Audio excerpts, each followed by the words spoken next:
સુરતમાં બાળકનું અપહરણ કરનારો પકડાયો છે। પાંડેસરાના અંબિકાનગરમાં 6 વર્ષના બાળકનું અપહરણ કર્યું હતું।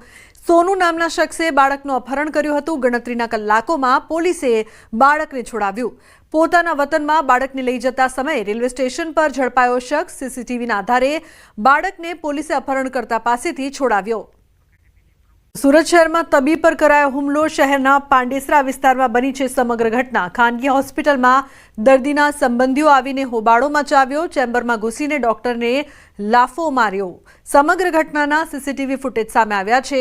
તબીબ દ્વારા પાંડેસરા પોલીસ સ્ટેશનમાં અંગે જાણ કરવામાં આવી છે। તો સીસીટીવીમાં જોઈ શકાય છે તેમ ડોક્ટરની ચેમ્બરમાં બે શખ્સો ઘૂસે છે અને ખુરશીમાં બેઠેલા ડોક્ટર પર એક વ્યક્તિ લાફો ઝીકી દે છે।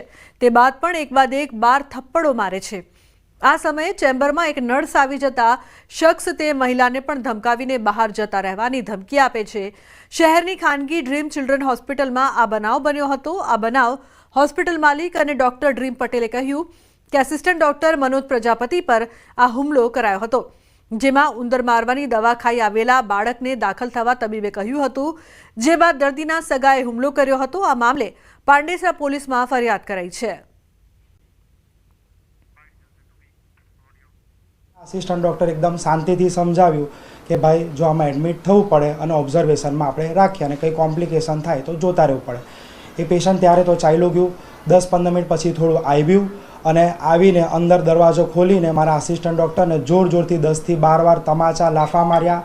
સ્ટાફ જોડે ગાળાગાળી કરી, સ્ટાફ જોડે જોરથી અભદ્ર ભાષામાં વાત કરી અને મારા આસિસ્ટન્ટ ડૉક્ટરને જોરથી 10થી 12 લાફા માર્યા, જે તમે વિડીયોમાં જોઈ શકો છો, જેમાં એમની કોઈ જ પ્રકારની ભૂલ નથી। એ જ પેશન્ટ પાછું સાચી ચિલ્ડ્રન હોસ્પિટલમાં ગયું, ત્યાં પણ એને એડમિટ થવાની સલાહ આપી, ત્યાં પણ એ પેશન્ટ એડમિટ થયું નથી।